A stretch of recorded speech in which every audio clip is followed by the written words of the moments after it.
नमस्ते, regional flavours में आपका स्वागत है। अगर आप चैनल पे नए हैं तो चैनल को सब्सक्राइब कीजिए और बेल आइकन दबाना बिल्कुल मत भूलिए।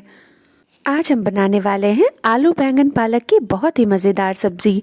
इसके लिए हम सबसे पहले लेंगे 2 मध्यम आकार की प्याज बारीक कटी हुई, 8 से 10 लहसुन की कलियां बारीक कटी हुई, 2 हरी मिर्च बारीक कटी हुई, 1 इंच अदरक का टुकड़ा घिसा हुआ, 1 मध्यम आकार का टमाटर, 4 मध्यम आकार के छोटे वाले बैंगन, 3 मध्यम आकार के आलू।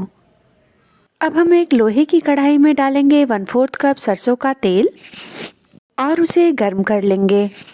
तेल के गर्म होने पर उसमें डालेंगे 1/4 टेबलस्पून हींग और 1/4 टेबलस्पून जीरा। जीरा के क्रैकल होते ही हम इसमें डाल देंगे कटी हुई हरी मिर्च, अदरक, लहसुन और प्याज। इसको हम मीडियम फ्लेम पर भुनेंगे। इसको हम प्याज के हल्के गुलाबी होने तक भुनेंगे। प्याज के गुलाबी होने पर हम इसमें आलू को बड़े बड़े टुकड़ों में काट कर डाल देंगे और आलू को भी हम प्याज के साथ भुनेंगे। आलू को हम आधा पकने तक भुनेंगे और इसे हम बीच बीच में चलाते हुए बिना ढके भुनेंगे। इसे हमें आधा भुनने में 3 से 4 मिनट लगेंगे। जब हमारे आलू आधे पक जाएं तब हम इसमें डाल देंगे कटे हुए बैंगन। बैंगन को भी हम बड़े बड़े टुकड़ों में काट कर डालेंगे। बैंगन को भी हम आलू के साथ 2 से 3 मिनट तक भुनेंगे और इसे तब तक भुनेंगे जब तक बैंगन बाहर से सुनहरे ना हो जाएं। और ये सारी कुकिंग हम मीडियम फ्लेम पर करेंगे। अब हमारे बैंगन भी सुनहरे हो चुके हैं। अब हम इसमें डाल देंगे 1/4 टेबलस्पून हल्दी, 1/2 टेबलस्पून कश्मीरी लाल मिर्च और 1/2 टेबलस्पून सब्जी मसाला। मसालों को हम सब्जी के साथ अच्छी तरह से मिला लेंगे और इसे 1 से 2 मिनट के लिए भून लेंगे। मसालों को भुनने के बाद हम इसमें डाल देंगे 250 ग्राम बारीक कटी हुई पालक डालकर हम इसे सारी सब्जियों के साथ एक बार मिला लेंगे और मिलाने के बाद हम इसे ढककर पकाएंगे ताकि पालक पानी छोड़ दे और सारी सब्जियां हमारी अच्छी तरह से पक जाएं। हम इसे बीच बीच में चलाते रहेंगे और ढक्कन खोलकर हम देखेंगे कि हमारी पालक अच्छी तरह से पक गई है या नहीं। हमारी पालक भी लगभग हो चुकी है। अब इस स्टेज पर हम इसमें डाल देंगे कटे हुए टमाटर।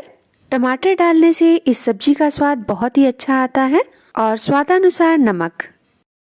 इन्हें भी हम सब्जी में मिला लेंगे और इसे ढककर हम तब तक पकाएंगे जब तक हमारे टमाटर अच्छी तरह से गल न जाएं और इस सब्जी में जितना भी अतिरिक्त पानी है वो सूख न जाए।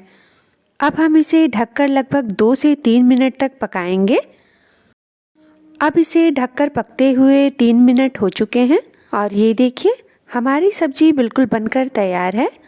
इसे हम थोड़ी देर और भुनेंगे ताकि इसमें से जितना भी एक्स्ट्रा पानी है वो सब सूख जाए। अब हमारी सब्जी बिल्कुल अच्छी तरह से पक चुकी है और इसका एक्सेस पानी सूख चुका है और ये देखिए ये देखने में कितनी शानदार लग रही है और यकीन मानिए इसका स्वाद बहुत ही अच्छा होता है। इसे हमारे यहाँ चावल के साथ खाया जाता है, पर आप चाहें तो इसे रोटी के साथ भी खा सकते हैं। अगर वीडियो अच्छी लगी हो तो वीडियो को लाइक कीजिए, चैनल को सब्सक्राइब कीजिए और बेल आइकन दबाना बिल्कुल मत भूलिए ताकि फ्यूचर वीडियोस की नोटिफिकेशन आपको मिलती रहे। इस रेसिपी को अपने फ्रेंड्स और फैमिली के साथ ज़रूर शेयर कीजिए। आपसे मिलते हैं अगली वीडियो में।